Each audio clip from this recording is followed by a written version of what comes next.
प्रभु, प्रभु आपने मेरे द्वारा इन दो माताओं की मुक्ति के विषय में इन्हें तो बता दिया, किंतु मैं कैसे इनकी मुक्ति का कारक बनूं? मुझे मार्गदर्शन दे प्रभु।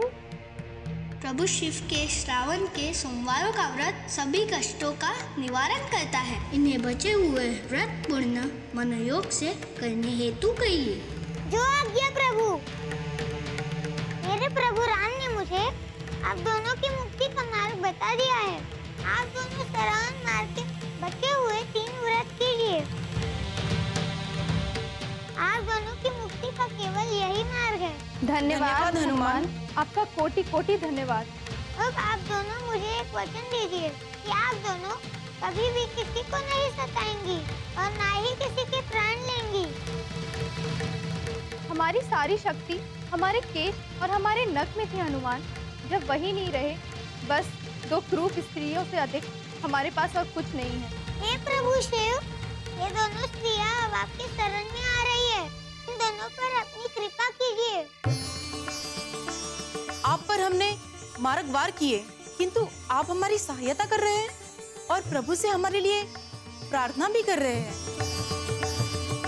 हम दोनों बहनें आपके माँ के स्वास्थ्य की प्रार्थना करेंगे। धन्यवाद माताओं, अब मुझे आज्ञा दीजिए। जय श्री राम, जय श्री राम, जय श्री राम, जय श्री राम, जय श्री राम, जय श्री राम, जय श्री राम, जय श्री राम, जय श्री राम। प्रभु, आंखें खोलिए प्रभु, आंखें खोलिए। देखिए प्रभु, ये देखिए, आनंद, घोर आनंद प्रभु। तो देवी, आपको इस कथा से क्या शिक्षा मिली? किसे? जनमानस को? यही प्रभु कि जो बात आप कह रहे थे कि मनुष्य की भक्ति तब व्यापार बन जाती है जब वो उसके उत्तर में प्रभु से कुछ मांगते हैं। रत्नगर्भा और अरुंधति के साथ यही हुआ। वो एक समय तक उस सुख को खो गए जो उन्हें उनकी तपस्या से मिला था। वो उस मद में इतनी मदान हो गए कि वो ये भूल ही गए ये अप्सरा पर उनकी इच्छा पूर्ति के लिए मिला था, ना कि उनके अतिशय गर्व को पूरित करने के लिए। और यही बात वो दोनों नहीं समझे। उनकी ग्लानि उनके तप में बरपी, उनका तप उनके गर्व और उनका गर्व उनके क्रोध, और उसके पश्चात उनका क्रोध उनके श्राप में बदल गए। और यही होता भी है देवी, जैसे रत्नगर्भा और अरुंधति के साथ हुआ, किसी के भी साथ हो सकता है। हाँ प्रभु,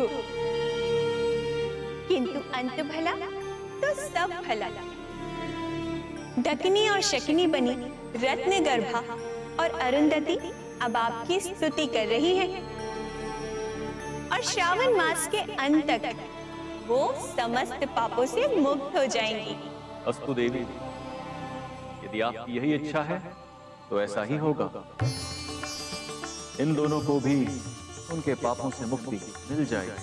प्रभु, इस प्रकार से तो हनुमान सारी दुनिया को पाप मुक्त कर देंगे।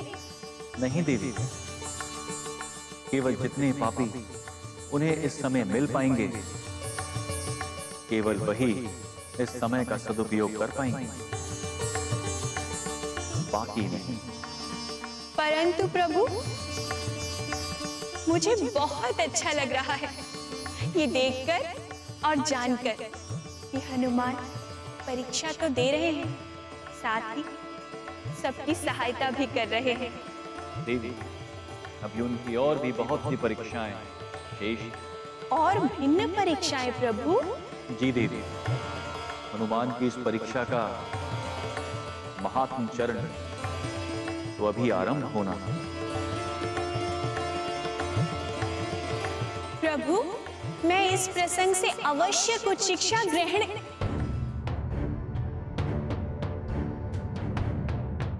प्रभु, हनुमान की इस यात्रा से देवर्षि नारद को कुछ शिक्षा मिलेगी या नहीं? मिलेगी देवी, अवश्य मिलेगी। इधर की बातें उधर करना, छोड़ेंगे तो नहीं, पर हाँ यूं अवश्य कर देंगे। इस प्रकार किस बात की शिक्षा प्रभु? समाप्त कर देते तो अच्छा होता ना। नहीं देवी, ये ना भूलिए कि ब्रह्मदेव के 7 मानस पुत्रों में से तीसरे हैं देवर्षि नारद, जो उनके मन से बने, और मन का तो स्वभाव ही चंचल होता है, और यदि वही चंचलता उनसे ले ली जाए तो उनका तो स्वभाव ही समाप्त हो जाएगा, और स्वभाव समाप्त होना अर्थात व्यक्ति का व्यक्तित्व ही समाप्त हो जाता है। नारद जी के स्वभाव का कलयुग में बहुत प्रयोग होगा देवी, इसीलिए उस भाव को समाप्त नहीं किया जा सकता। अब मैं प्रभु की उपासना के लिए किसी मृदा से एक पिंड तैयार करता हूँ।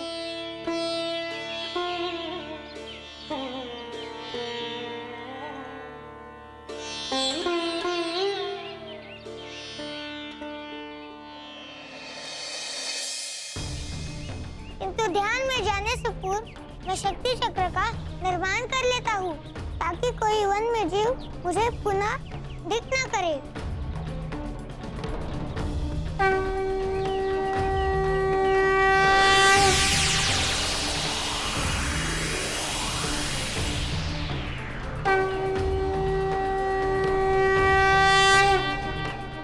अब मेरा कावड़ भी सुरक्षित है और मैं भी सुरक्षित हूँ।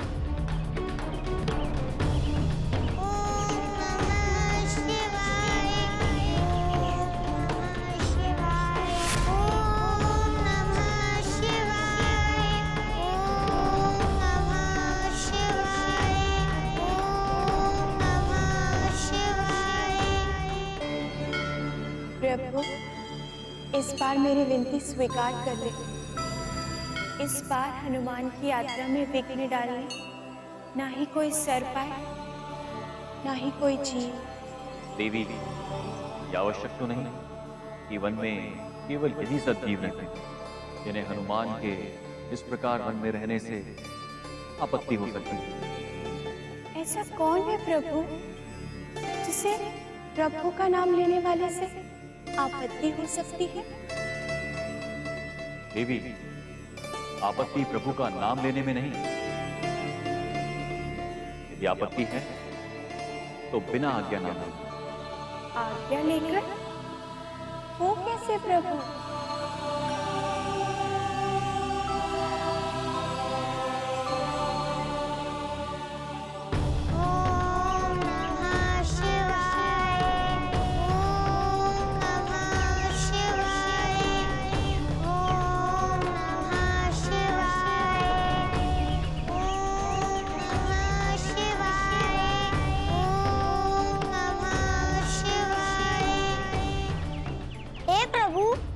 मुझे इतने दिवस हो गए माता का मुख देखे। क्या मैं कुछ क्षण अपने माता के दर्शन करके आ सकता हूँ? मुझे माता के दर्शन कराने चाहिए।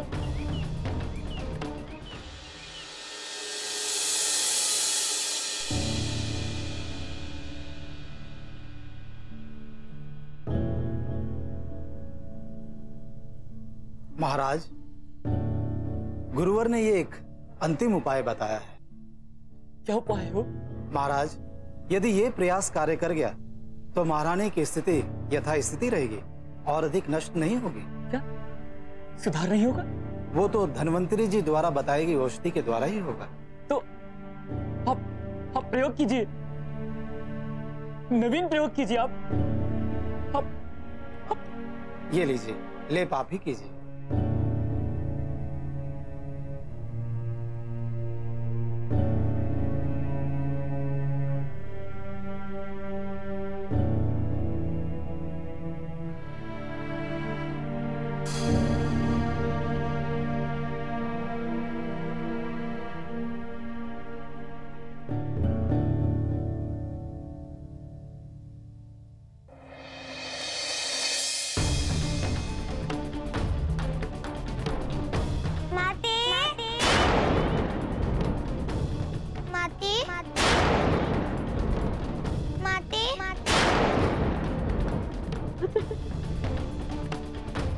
पुत्र तू आ गया।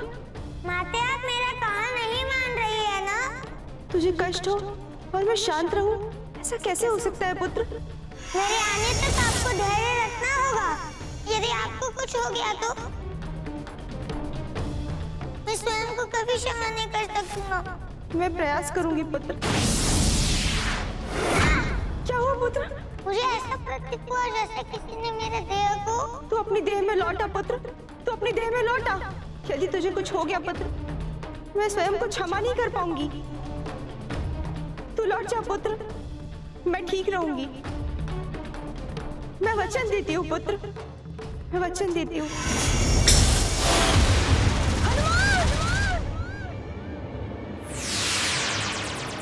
दुष्ट बालक, अब तुझे मेरे वन में अनाधिकृत प्रवेश करने का दंड मिलेगा।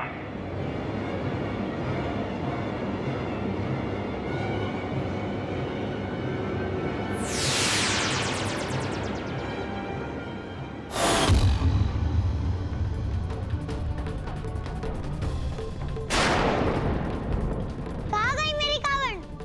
मेरी कावड़ किधर गई? किधर गई मेरी कावड़?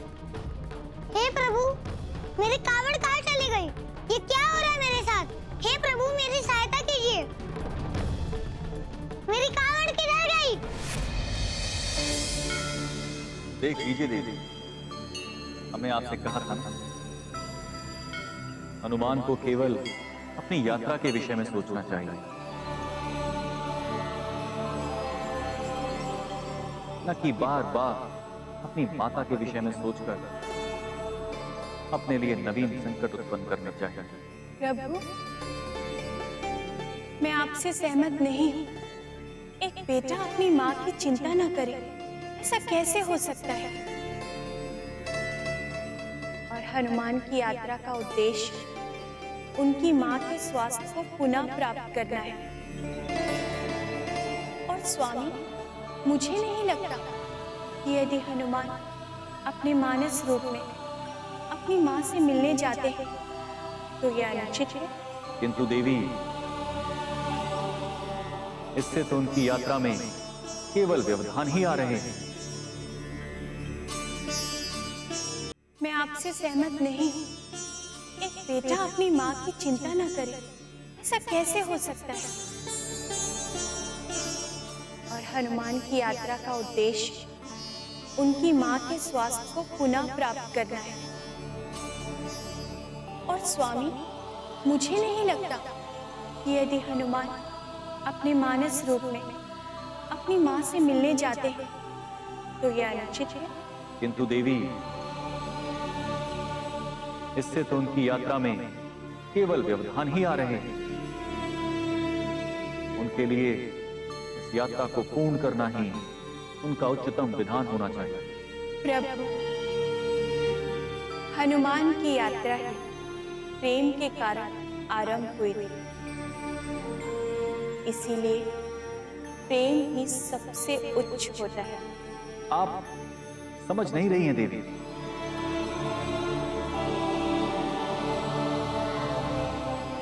हनुमान के इस पग से उनके समक्ष एक नहीं, अनेकों संकट उनके समक्ष उत्पन्न होने वाले हैं।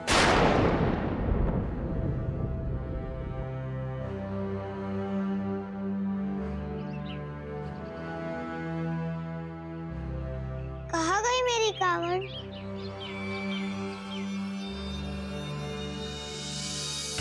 हाँ? ये क्या है? हो रही मेरी कावड़, लेकिन मेरी कावड़ इस वृक्ष पे कैसे आ गई? हाँ।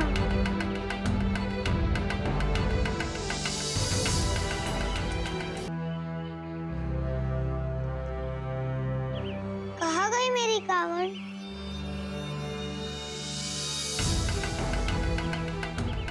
हाँ? ये क्या है? हो रही मेरी कावड़, लेकिन मेरी कावड़ इस वृक्ष पे कैसे आ गई? हाँ।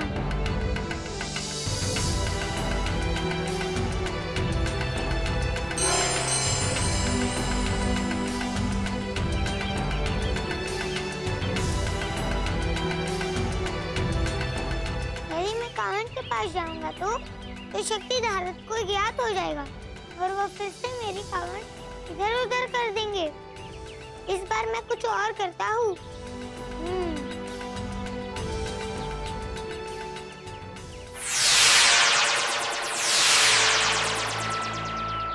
मैंने ली है तुम्हारी कावड़। चतुर है तो बालक, मेरा शक्ति रज्जू काट लिया तूने। प्रणाम यक्ष जी, कृपया मेरी कावड़ लौटा दीजिए। नहीं नहीं, ऐसे नहीं। मेरे वन में बिना अनुमति प्रवेश और मेरे पुकारने पर भी तुम अपने ध्यान से बाहर नहीं आए। यदि तुझे अपनी कावड़ चाहिए तो तुम्हें मेरी एक इच्छा पूरी करनी होगी और मेरे 3 प्रश्नों का उत्तर देना होगा। ठीक है यक्ष जी, मैं आपकी एक और इच्छा पूर्ण करके और 3 प्रश्नों का उत्तर देने के लिए तैयार हूँ। सूखी मिट्टी से बिना जल का प्रयोग किए हुए तुम्हें मेरी मूर्ति बनाकर 1 प्रहर तक मेरी स्तुति करनी होगी। ये मेरी इच्छा है। यदि 1 प्रहर के अंदर ऐसा करने में तुम सफल हो पाए तो ही मैं अपना प्रश्न बताऊंगा, अन्यथा तेरी कावड़ तो भस्म होगी। तू भी इस वन से कभी नहीं निकल पाएगा।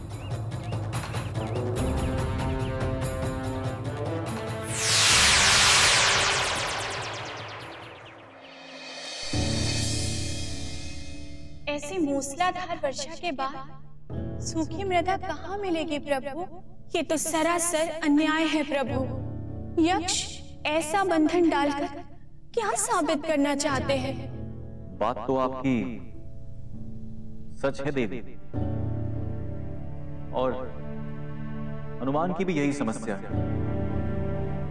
कितनी मूसलाधार वर्षा के बाद इस गीले वन में सूखी मिट्टी मिलेगी कैसे? और उसके पश्चात दूसरी समस्या कि उस सूखी मिट्टी से मूर्ति कैसे बनाई जाए। हाँ प्रभु, ये तो मैंने सोचा ही नहीं था। वस्तुतः सूखी मिट्टी से मूर्ति कैसे बन सकती है? और नमी बिना मिट्टी तो रेत के समान होती है, और रेत को कोई बांध कर कैसे रख सकता है? फिर इस प्रकार तो यक्ष की इच्छा कदापि पूर्ण न हो पाएगी। देवी, मारुति नाम है उनका, और फिर समस्याएं सदैव एक एक करके हल की जाती हैं। हनुमान के समक्ष अभी पहली समस्या है इस गीले वन में सूखी मिट्टी ढूंढना। तो हनुमान का पूरा ध्यान अभी इसी समस्या पर है, और उस पर उन्हें मात्र 1 प्रहर का समय मिला। तो इस समय वो पूरी तत्परता से इस वन में ऐसी जगह ढूंढ रहे हैं जहां उन्हें सूखी मिट्टी मिल सके। देखते हैं देवी, आपके नारद जी उनकी अर्चन बनते हैं या सहाय? नारायण नारायण।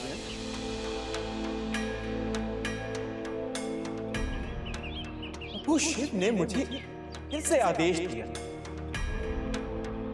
नारायण नारायण, किंतु इस बार मुझे उनके आदेश का पालन कुछ इस प्रकार करना होगा कि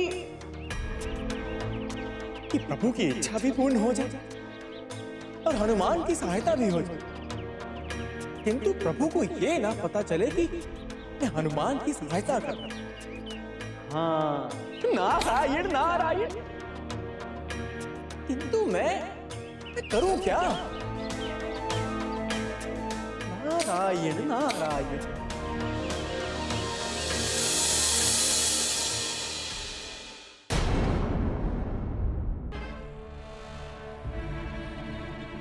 प्रभु शिव ने मुझे फिर से आदेश दिया, नारायण नारायण, किंतु इस बार मुझे उनके आदेश का पालन कुछ इस प्रकार करना होगा कि प्रभु की इच्छा भी पूर्ण हो जाए और हनुमान की सहायता भी हो जाए। किंतु प्रभु को यह ना पता चले कि मैं हनुमान की सहायता कर रहा हूं। हाँ, नारायण नारायण, किंतु मैं करूं क्या? नारायण नारायण।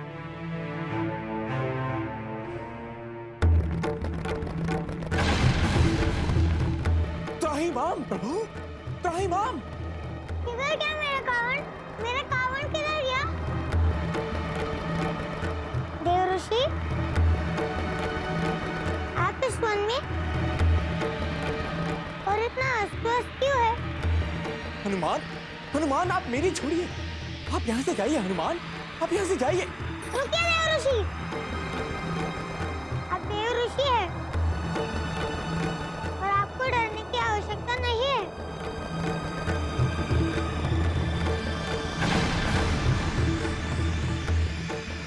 देव ऋषि, ये क्या हो रहा है? हनुमान, हनुमान आप यहाँ से भागो, आप यहाँ से जाइए हनुमान और अपने प्राण बचाओ हनुमान। हम इस विषय में बाद में वार्ता करेंगे हनुमान, अभी आप भागो। नारायण। रुकिए देव ऋषि, और मुझे बताइए, यदि कोई समस्या है तो हम दोनों मिलकर उसका समाधान भी करेंगे। हनुमान, ये समस्या एक स्त्री है जो कि बहुत ही भयंकर है हनुमान, और वो इसी ओर आ रही है हनुमान, इसी ओर आ रही है। स्त्री से डरने की क्या आवश्यकता है देव ऋषि? उनसे वार्ता भी तो की जा सकती है। आप डरिए मत, मैं आपकी रक्षा करूंगा। वचन देते हो हनुमान? वचन देता हूँ देव ऋषि।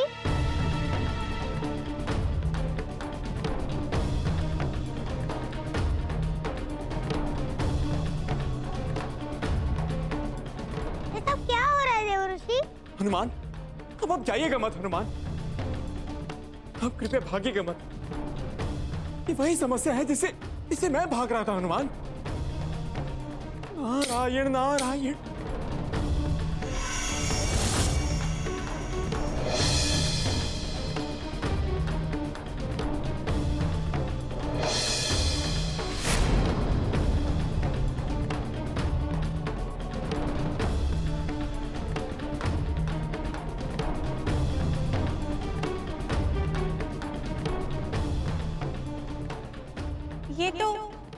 ये तो वही है प्रभु।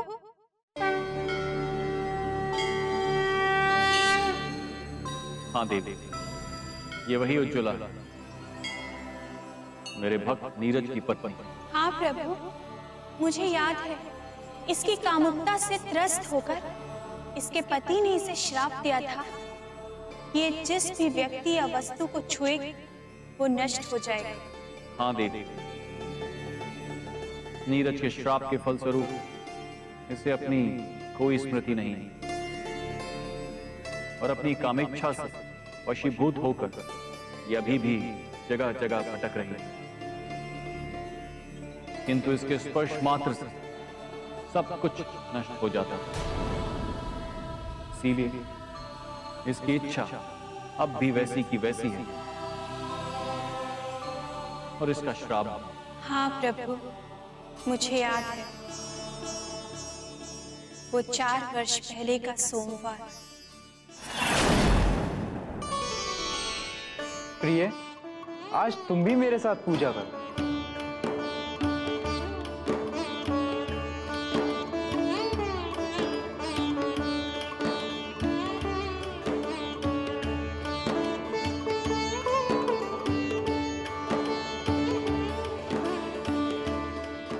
कल मैंने भी आपसे प्रार्थना की थी कि तनिक मुझे भी समय दीजिए, मेरे साथ बैठकर थोड़ी प्रेम वार्ता कीजिए। क्या आपने की?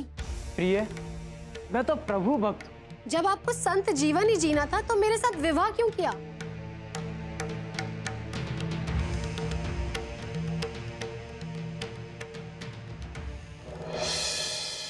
उज्ज्वला, उज्ज्वला, निंद्रा ही करती रहोगी? तो क्या करूं? मैंने भोजन हेतु एक ऋषिवर को बुलाया है,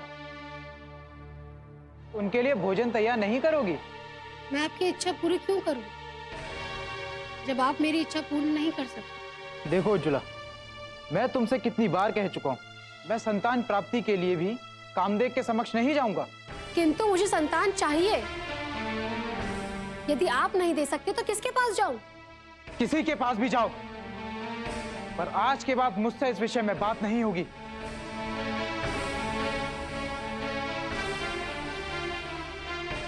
उज्ज्वला, उज्ज्वला,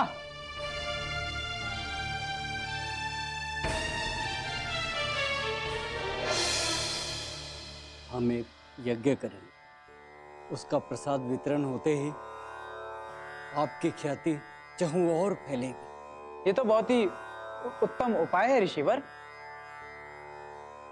मुझे भी संतान चाहिए ऋषिवर। क्या आप मेरे लिए कुछ कर सकते हैं? अवश्य, आपके लिए भी एक यज्ञ करना होगा। यज्ञ नहीं, मुझे रति क्रिया करनी है। ये तो मुझे कभी संतान देंगे नहीं। मैं आपसे प्रार्थना करती हूँ। दूर दूर दूर दूर, ये क्या व्यभिचार है?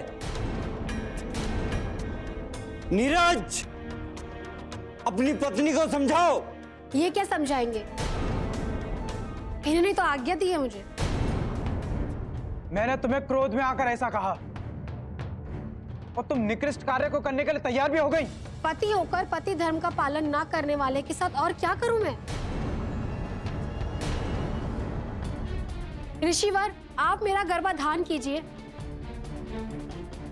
मेरा तप भंग मत करो स्त्री। मेरा यौवन आपको पुकारता है। उज्ज्वला, बंद करो अपना ये व्यभिचार। यह व्यभिचार तब समाप्त होगा जब आप मेरी गर्भ इच्छा पूर्ण करेंगे। तेरे घर में मेरे साथ अनाचार होते हुए देखने वाले नीरज, मैं तुम्हें श्राप देता हूं। जा, तू कभी सुखी नहीं रहेगा।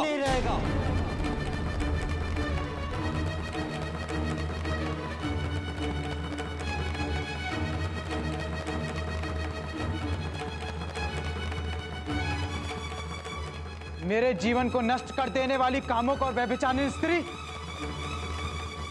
जा जा, तुझे मैं श्राप देता हूं। जिस प्रकार तूने मेरे मान, मेरे यश को नष्ट किया है, उसी प्रकार तू जहां भी रहेगी वहां सब कुछ नष्ट हो जाएगा।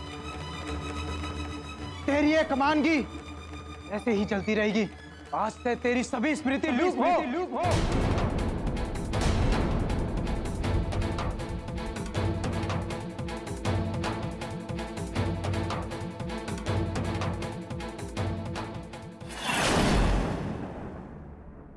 हाँ देवी, और उसी श्राप के फलस्वरूप ये आज तक भटक रही है।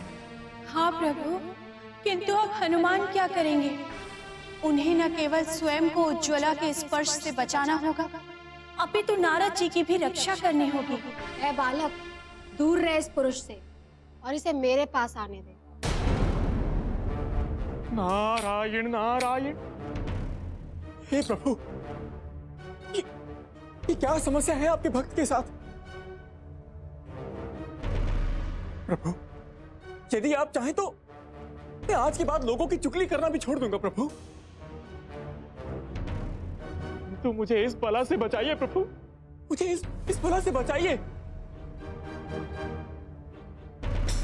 हनुमान, हनुमान, जब से इस स्त्री की दृष्टि मुझ पर पड़ी है, मैं आलोक भी नहीं हो पा रहा हूं हनुमान। हाँ हनुमान, नारायण नारायण। हे पुरुष, बालक के पीछे क्यों छुपा है?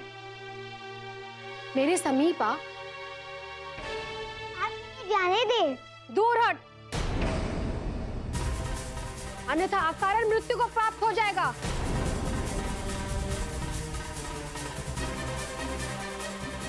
देव ऋषि अब मेरी शरण में है और सर नाती की रक्षा करना मेरा पहला कर्तव्य है। मैं तुझे अंतिम चेतावनी देती हूँ बालक। मैं भी तैयार हूँ। अगर ऐसा है तो तू आकर मुझे प्रेम कर। नारायण नारायण। देख रहे हो हनुमान, मात्र इसकी स्पर्श से ही सब कुछ नष्ट हो रहा है हनुमान। आप मेरी मानो तो आप भी यहाँ से भाग चलो हनुमान। देव ऋषि, भाग कर जाने से समस्या समाप्त नहीं होती। समस्या का हल समस्या के अंदर ही छुपा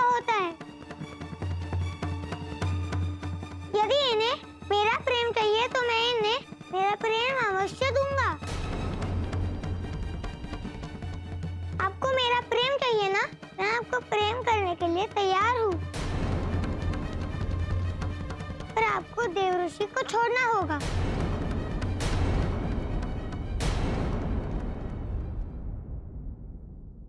देवी, आप इतनी व्याकुल क्यों हैं?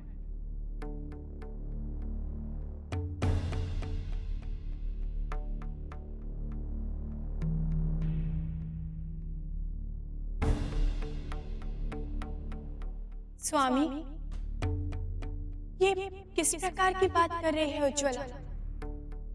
और हनुमान उसकी बात को कैसे मान गए? एक बालक, ये तो व्यभिचार होगा ना स्वामी? यदि हनुमान ऐसा करेंगे तो समस्त मर्यादाएं टूट जाएंगी। प्रभु, क्या हनुमान अपना वचन पूरा कर पाएंगे? देवी, वचन तो पूर्ण करने के लिए ही दिए जाते हैं, और जब बात हनुमान की है तो वचन पूर्ण होना संभव ही है। किंतु धैर्य रखिए देवी,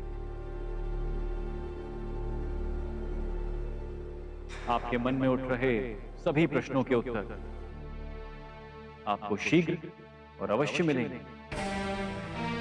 हनुमान जो करने जा रहे हैं वो मानवता के लिए एक स्तंभ होगा, ग्लानि का ढेर नहीं।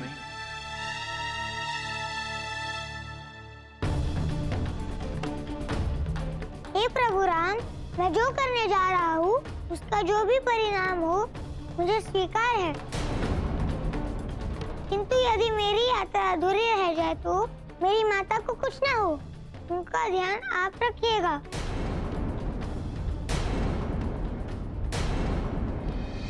हे प्रभु राम, मैं जो करने जा रहा हूँ उसका जो भी परिणाम हो मुझे स्वीकार है, किंतु यदि मेरी यात्रा अधूरी रह जाए तो मेरी माता को कुछ ना हो, उनका ध्यान आप रखिएगा।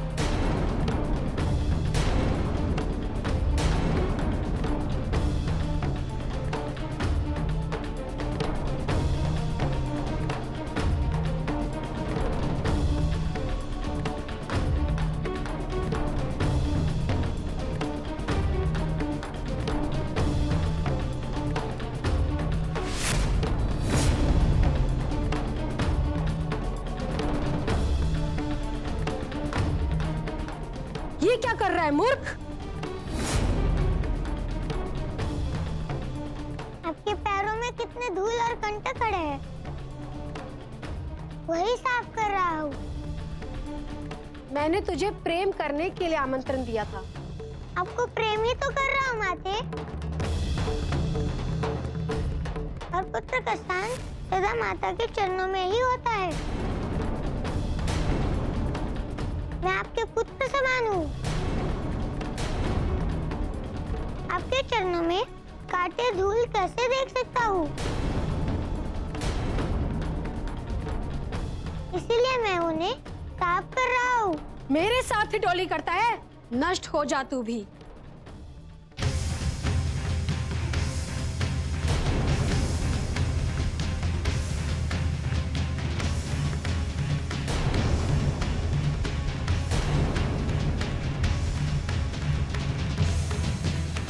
तू नष्ट नहीं हुआ?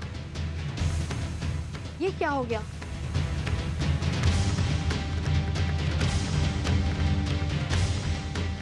आपने मेरे सिर पर हाथ रखते हुए अपना आशीष भी दिया। आपका आशीष मिल गया है मुझे। तू नष्ट नहीं हुआ? ये क्या हो गया?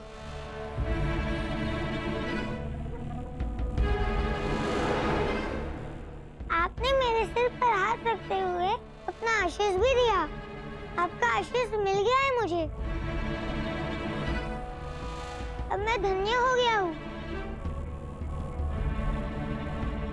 और जिसके सिर पर माँ का हाथ हो उसका अहित कैसे हो सकता है? माता? माँ, कम से कम अपनी चरण वंदना तो पूरी करने दीजिए, अन्यथा आप कहेंगी आपके पुत्र ने ठीक से प्रेम भी नहीं दिखाया।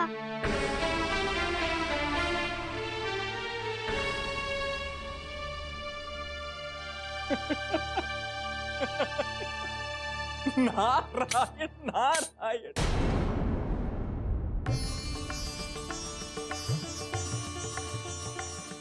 हमने क्या कहा था देवी? सत्य कहा था आपने प्रभु। हनुमान के इस कृत्य की सराहना सदियों सदियों तक होती रहेगी। इस प्रसंग के माध्यम से हम यही तो संदेश देना चाहते थे कि प्रेम का केवल एक रूप नहीं होता। अपने वचन का पालन करते हुए हनुमान उज्ज्वला से प्रेम किया,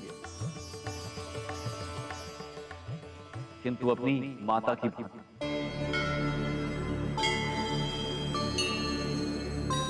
मन में माता का भाव लेकर वो उज्ज्वला के पास गए। हाँ स्वामी, और इसी कारण उसके श्राप का असर हनुमान पर नहीं हुआ। अस्तु, क्योंकि माँ और पुत्र का प्रेम सबसे पवित्र प्रेम की श्रेणी में आता है। माँ के हाथों पुत्र का अहित हो ही नहीं सकता। किंतु प्रभु, मानना पड़ेगा, हनुमान है बहुत चतुर।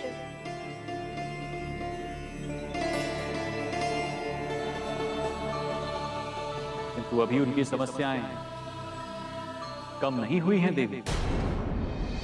अभी तो इस समस्या का केवल प्रथम चरण समाप्त हुआ। अर्थात मेरा श्राप मिट गया, मेरा श्राप मिट गया। तुम कौन हो? नहीं माते, आपको माता कहा है। आपका स्थान मेरे चरणों में नहीं हो सकता। पुत्र का स्थान माता के चरणों में होता है। माता तो सदैव पुत्र के सिर पर आशीष का हाथ रखती है। माता की छवि तो सदा पुत्र के हृदय में होती है। मुझे क्षमा कर दो, मुझे क्षमा कर दो। क्षमा तो कदाचित आपको अपने आप ही मिल गई है माते। देखिए ना, अब आपके चरण जहाँ भी पड़ रहे हैं, वो जगह नष्ट नहीं हो रही है। आपका हृदय परिवर्तित हुआ है, और हृदय परिवर्तन से आपका श्राप भी मिट गया है। अब आप अपने घर लौट सकती हैं। पता नहीं अब मेरे पति मुझे वापस अपने जीवन में स्वीकार करेंगे या नहीं, क्योंकि मेरे पति ने मेरी कामुकता से त्रस्त होकर मुझे श्राप दिया था। किंतु आप प्रभु की कृपा से आपका श्राप मिट गया है, इसीलिए आप प्रभु शिव का व्रत करें और अपने पति से पुनः मिलन की आस रखें। प्रभु की कृपा होगी और आपके पति आपके जीवन में अवश्य लौटेंगे।